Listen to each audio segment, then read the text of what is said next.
Kita ini karena supaya bisa lebih, kurban itu kan secara bahasa artinya qaruba ya kurbanan, dekat. Nah, berarti orang yang berkurban itu sebenarnya semakin dekat dengan Allah.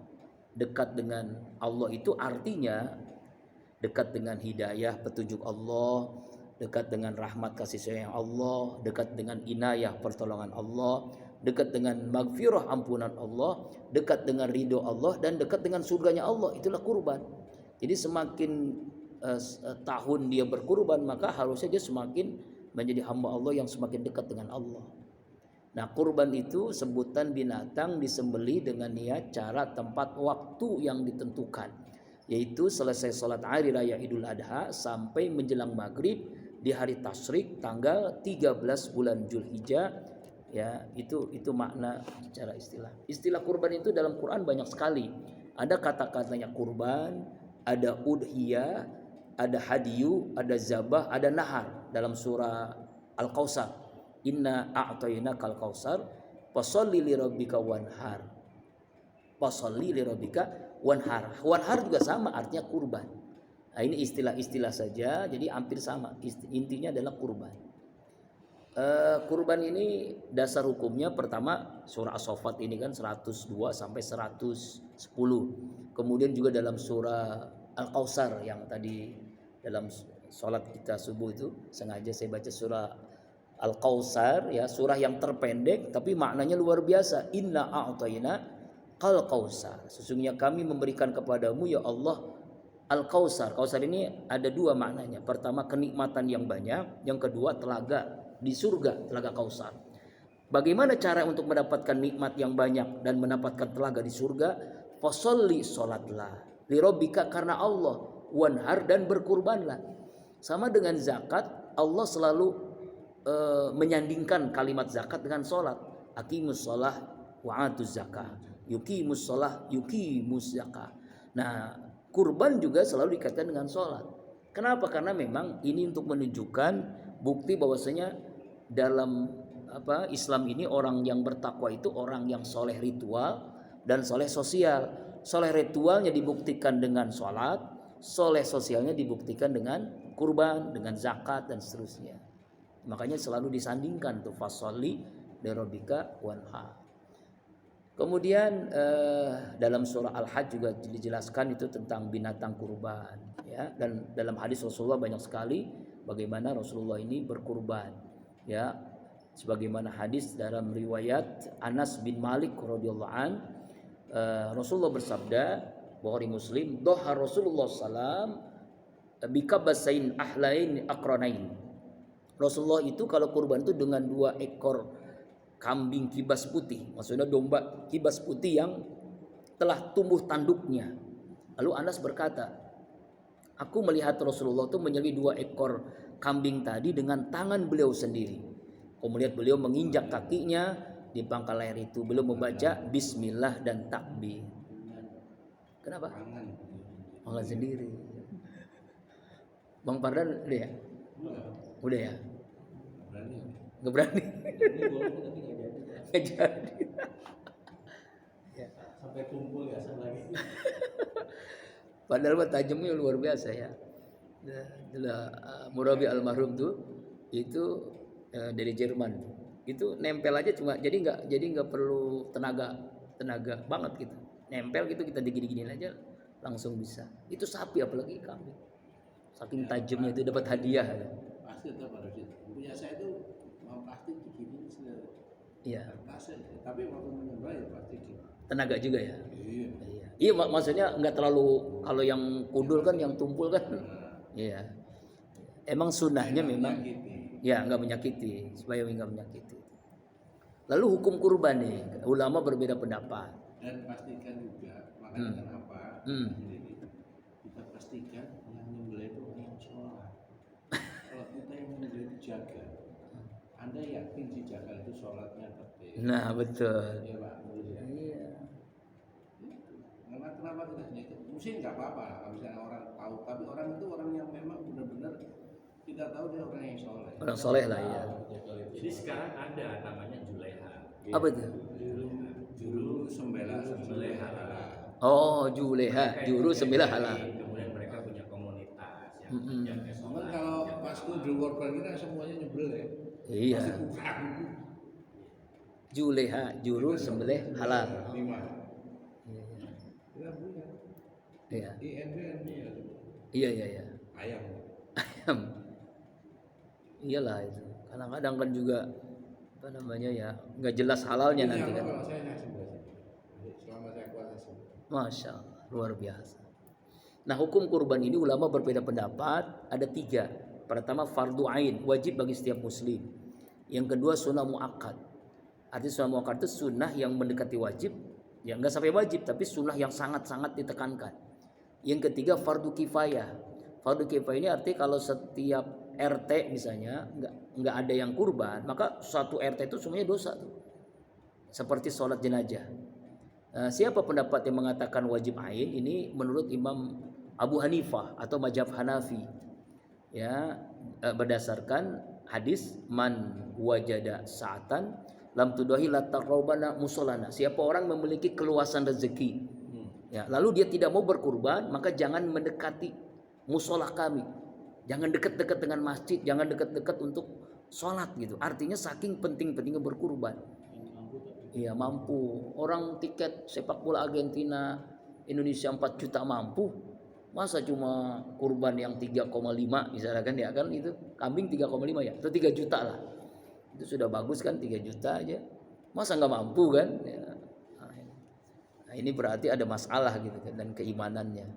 Makanya Imam Abu Hanifah hukumnya wajib. Yang kedua, sunnah muakkad, ini jumhur ulama. 3 mazhab ya, mazhab Maliki, Syafi'i dan Hambali. Ini sunnah muakkad.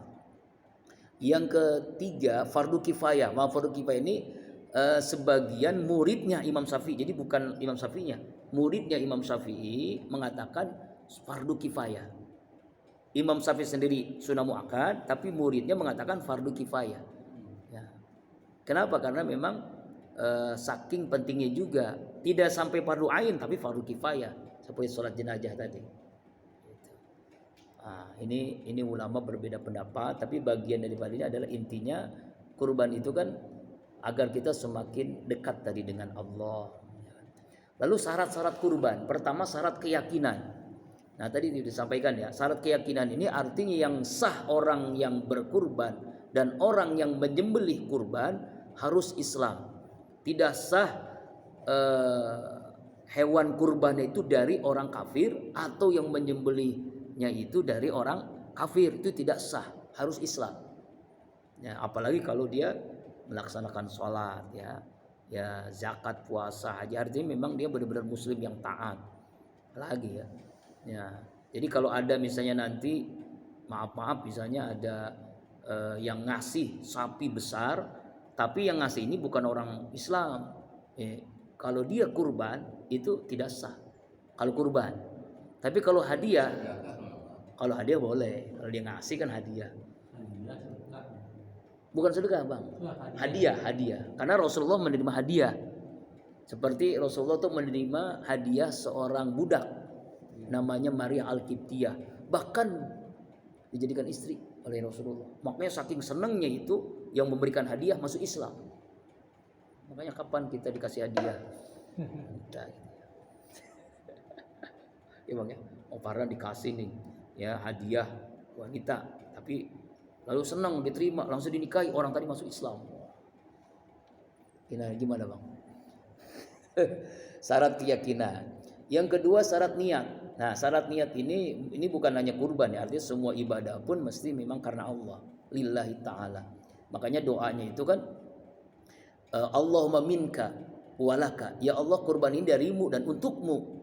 Ya, fasholli li rabbika, salata karenamu ya Allah. Kurban, dan kurbannya karena Allah. Jadi tujuannya ikhlas karena Allah. Jadi nggak boleh dicampuri dengan niat lain. Nah, apalagi sekarang nih mau tahun politik, caleg-caleg ini untuk menarik simpati, lalu dia ngasih kurban supaya dia terpilih menjadi anggota DPR, ya, terpilih menjadi presiden, gubernur, wali kota, gitu kan. Jadi niatnya sudah bercampur. Nah, itu Allah nggak bakal terima tuh. Kalau niat itu memang hati tempatnya, kita nggak tahu ya. Tapi pada dasarnya kalau niatnya sudah bercampur dengan tujuan politik, maka ibadahnya tidak akan terima. Innamal a'malu binniyat. Amal itu bergantung dengan niat. Semua amal pun memang dengan niat, baik sholat, puasa, zakat, haji, kurban juga harus karena Allah, lillahi ta'ala.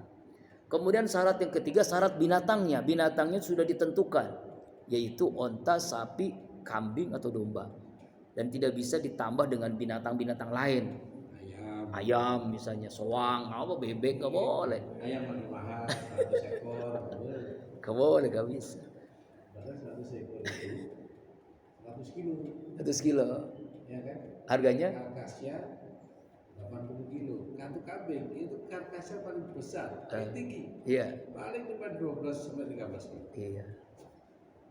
Jadi artinya nggak boleh, tetap nggak boleh, tetap nggak boleh. Walaupun ayamnya sampai ratusan ribuan tetap tidak sah. Jadi memang ini kenapa? Ini dalam persoalan agama ini ta'abudi nama istilahnya. Ta'abudi ini kalau dalam tidak bisa direkayasa, ya dirubah-ubah, ditambah-tambah, ya semacam jumlah sholat. Hukumnya Kenapa? sapi. Ya sapi ada, termasuk disebutkan dalam hadis, onta, sapi, kambing. Mana hadis? Saya bacakan, lupa nih. Ada hadisnya. Jadi 3 binatang yang memang sudah ditentukan, ya sudah ditentukan oleh Rasulullah SAW tadi, ya onta, sapi dan kambing. Saya bacakan hadisnya ya. Potong sapi, Potong kambing. Potong kambing. sapi apa sama kambing. Iya. Nah, jadi Kan hadis itu ada yang dilaksanakan, ada yang diucapkan. ya, ini berdasarkan hadis Sahih Muslim ya, hadis Muslim. Sapi Nah, bulldozer ada. ya, jadi mana nih? Nah, ini dalam Sahih Muslim dari Jabir radhiyallahu anhu, janganlah kalian menyembelih binatang kurban kecuali setelah mencapai usia musinah. Ya, ini jika kalian mengalami kesulitan maka sembelihlah binatang yang telah mencapai usia. Nah, binatang-binatangnya ya itu binatangnya itu onta 5 tahun usianya, sapi 2 tahun, kambing 1 tahun.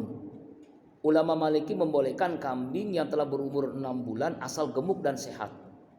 Nah, kemudian binatangnya bukan harus ya, ini afdolnya jantan, jadi bukan betina. Jadi bukan tidak bisa sah kurban betina kalau seandainya ketika hari raya Idul Adha itu nyari kemana-mana nggak ada gitu, karena udah saking orang ini imannya kuat, ya akhirnya semuanya berlomba-lomba berkurban kambing sapi, di mana-mana nggak ada yang jantan, itu terpaksa boleh, namanya darurat.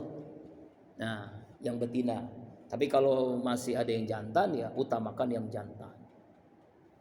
Jadi jangan ya. Karena yang perempuan itu Iya, ya iyalah.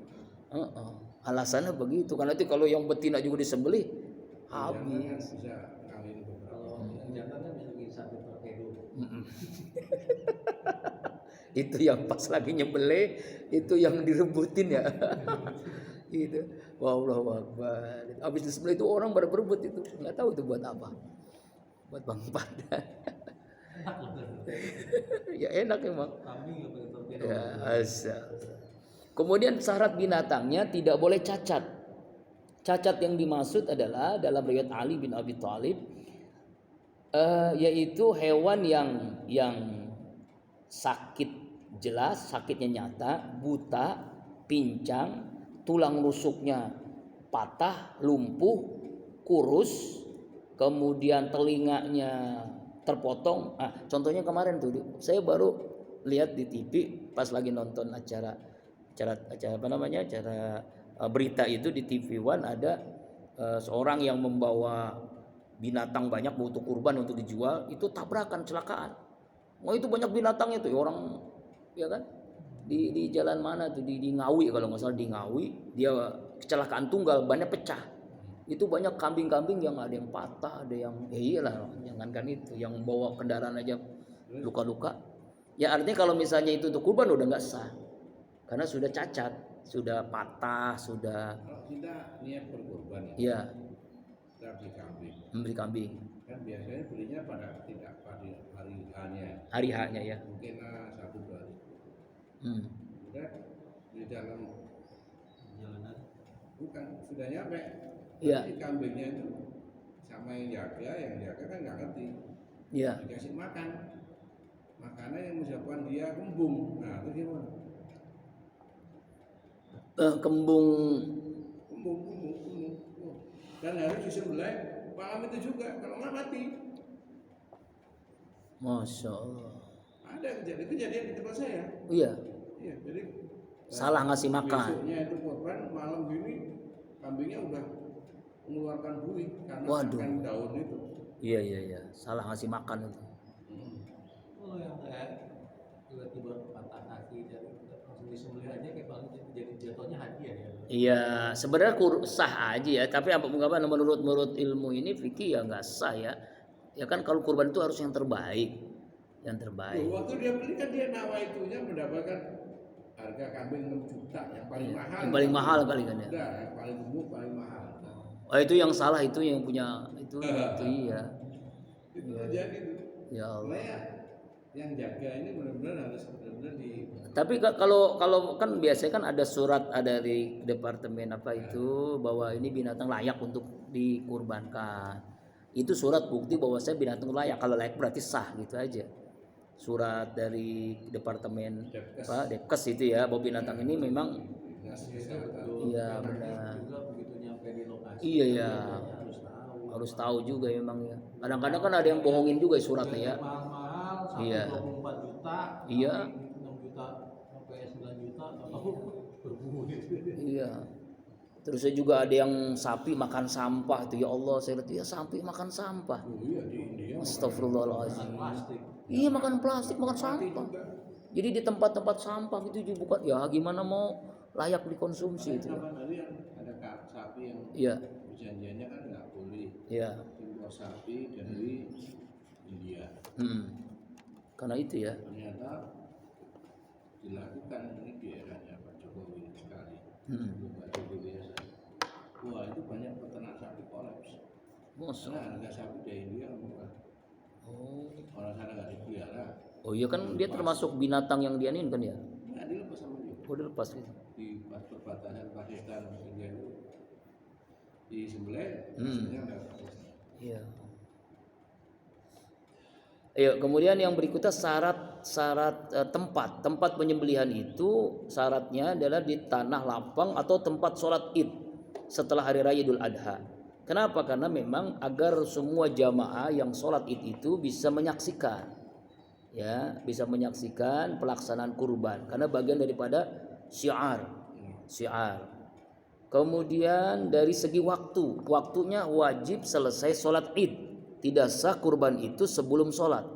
Sebagaimana hadis Rasulullah dalam riwayat Bukhari Muslim dari Anas bin Malik, man doha qabla sholat fa inna mazabli nafsi. Siapa orang yang menyembelih hewan kurban sebelum sholat, maka menyembelihnya itu jabali nafsi untuk dirinya, artinya tidak sah kurbannya. Wa man jaba ba'da sholat, siapa orang berkurban setelah sholat, faqad tamma nusuku wa shaba sunnatal muslimin. Sungguh sempurna kurbannya sesuai dengan sunnah kaum muslimin. Kemudian waktu terakhirnya yaitu tanggal 13 Zulhijjah di hari Tasyrik.